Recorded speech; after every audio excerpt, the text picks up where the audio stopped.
Cause commune, cause-commune.fm 93.1.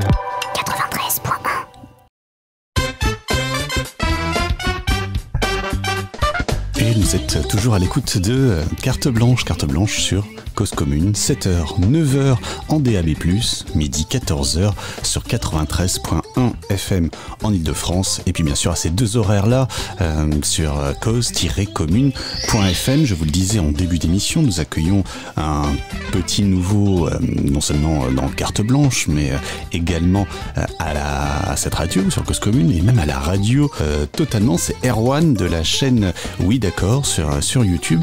Et comme il est tout nouveau, eh bien je vais le laisser se présenter sa chronique et nous présenter évidemment tout ce dont il va nous parler cette année. Ce sera un lundi sur deux. C'est à toi, Erwan.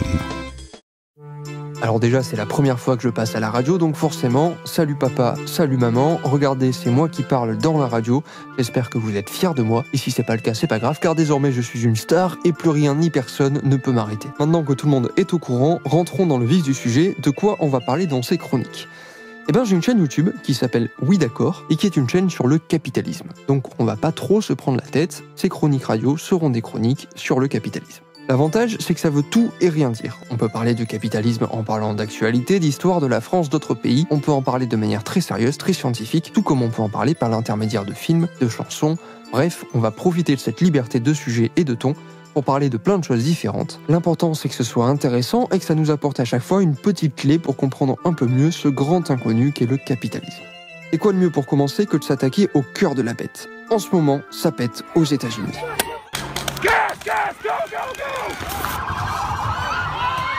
On a l'impression que le pays est plongé dans une crise perpétuelle, que ce soit au niveau économique, social, politique. Si on écoute les uns, c'est la faute de Trump, si on écoute les autres, c'est la faute d'Obama, des militants de Black Lives Matter ou de telle ou telle personne. Enfin, personnaliser les problèmes, ça défoule, mais ça traduit très mal la réalité.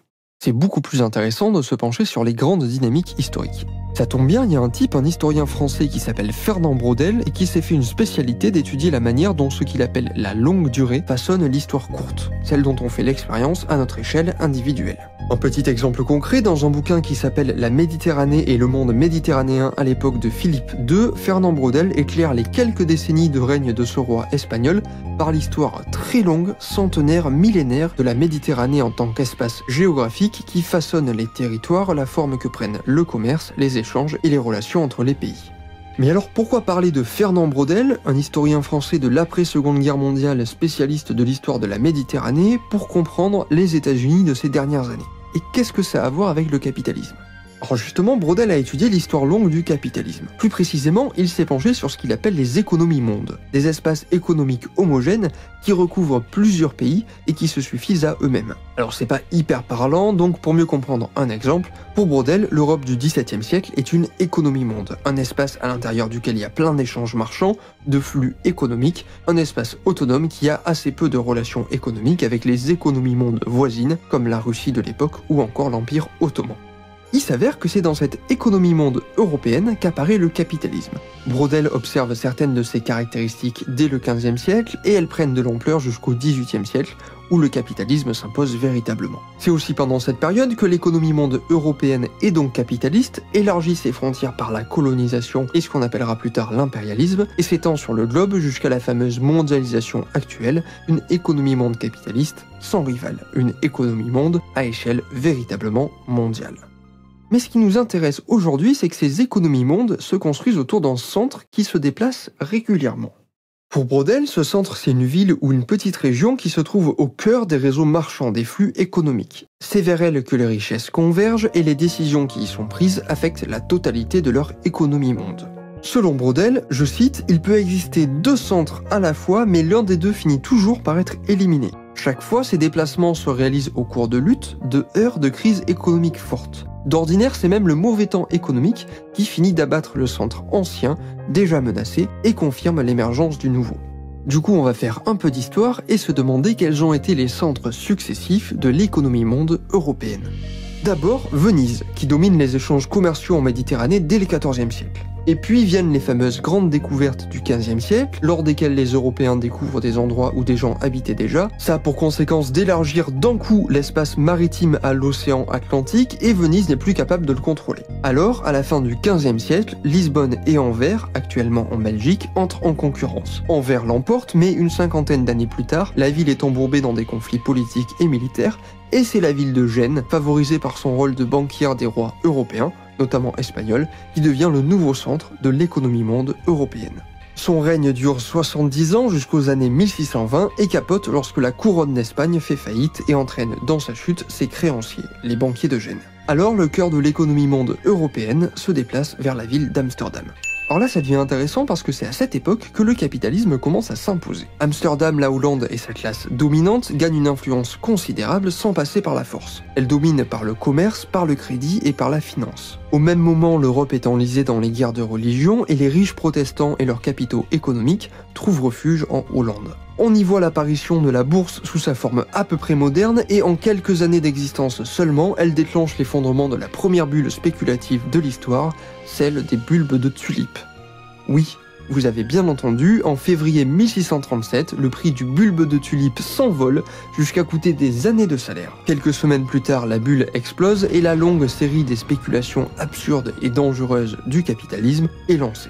Le règne d'Amsterdam et de la Hollande durera jusqu'en 1763 et s'achève encore une fois par un mauvais temps économique global. La fin de la guerre de 7 ans lance une crise financière dont Amsterdam ne se remettra jamais.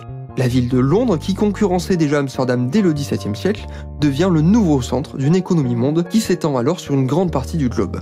Pendant près de 2 siècles, l'Angleterre, par son empire colonial, exploitera et captera les richesses du monde entier et les utilisera pour lancer la fameuse révolution industrielle qui impose définitivement le capitalisme comme système économique et social dominant.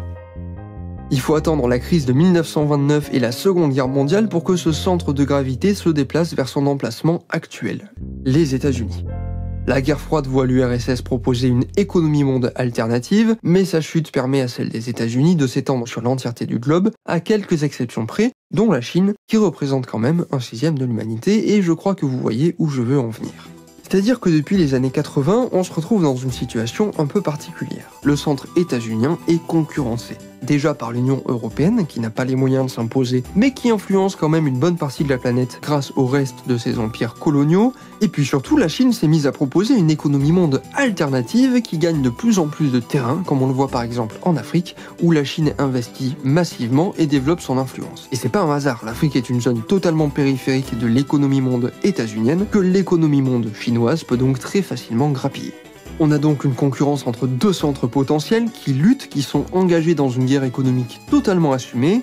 Reste le dernier ingrédient pour qu'un recentrage s'effectue, une crise générale de l'économie. Et là, évidemment, on pense à 2-3 petites choses. Premièrement, ça fait quelques décennies déjà que le mauvais temps économique s'est installé avec des crises de plus en plus régulières et violentes. Deuxièmement, on est un peu au milieu d'une pandémie dont on est encore très loin de mesurer les conséquences économiques. Et troisièmement, on est au commencement d'une crise environnementale et d'un dérèglement climatique qui, on le sait, vont changer la face du monde. Bien évidemment, lorsque le centre d'une économie monde se déplace, le pays qui l'accueillait se retrouve un peu embêté. Les flux économiques, les richesses et le capital sont captés par le nouveau centre, ce qui crée pour l'ancien du chômage, des crises économiques et donc des crises sociales et politiques. Ça n'explique évidemment pas tout, mais comme on vient de le voir, prendre un peu de recul, se pencher sur l'histoire longue, permet de réaliser que nous sommes, en tant qu'individus, portés par de longues dynamiques historiques, qu'on est encastrés dans de grands systèmes qui nous dépassent, et que si on veut changer l'histoire, c'est directement sur eux qu'il faut agir. La première étape pour ça, c'est évidemment de les comprendre. Bref, c'est d'écouter avec entrain et assiduité mes super chroniques sur le capitalisme.